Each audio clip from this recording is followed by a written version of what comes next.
დღეს იტალიის ერთ-ერთ ყველაზე პრესტიჟულ სცენაზე ქართული საოპერო ხელოვნების უმნიშვნელოვანესი ნაწარმოების აბესალომ და ეთერის პრემიერა გაიმართება.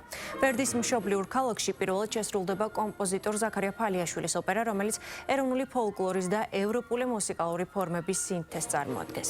სპექტაკლში მონაწილეობს თბილისის ოპერისა და ბალეტის თეატრის სოლისტები, ახალგაზრდა ქართველი მომღერლები, გუნდი და იტალიელი მუსიკოსებით დაკომპლექტებული ორკესტრი. პირველ რიგში ვიტყვი, რომ ძალიან მოხარული ვარ, რომ მეორეჯერ მიწევს ასეთ ისტორიულ პროექტში მონაწილეობის მიღება. პირველად კატანიაში შევასრულე მურმანის პარტია.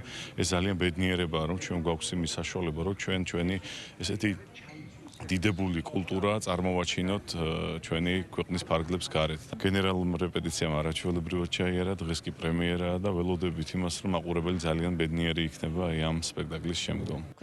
ჩემთვის ამ ოპერის დადგმაში მონაწილეობა დიდი პატივია. ქართული კულტურის ჩამოტანა იტალიაში შესანიშნავი შესაძლებლობაა, რომ იტალიელებმა თქვენი სიღრმისეული კულტურა გაიცნონ. ამ ოპერაში ყველაფერია შერწყმული, დრამაც, სიყვარულიც, ვნებაც. ძალიან მნიშვნელოვანი ფაქტია ის, რომ ეს ოპერა პირველად აჟღერდება ქართულად, იმიტომ რომ მანამდე კატანიაში იტალიურად შესრულდა.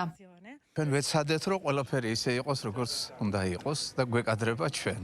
და მე ბედნიერი ვარ და მოხარული ვარ, რომ აი ამ დიდი ზეიმის მონაწილე ვარ და რა ვიცი, უღმესი მადლობა იმ ადამიანებს, ვინც მე ამის უფლება მომცა და საშუალება. როგორი იყო სამუშაო პროცესი? სამუშაო პროცესი საკმაოდ საინტერესო და რთული, სიმართლე გითხრათ, იმიტომ რომ უცხო სცენაზე მორგება, თან ესენი ცოტა უფრო რაღაც სტანდარტებში არიან და ჩვენ ქართველები მიჩვეული ვართ რაღაცამ სტანდარტების დარღვევას და ცოტა უჭირთ, მაგრამ ძალიან კარგად შევეწყვით.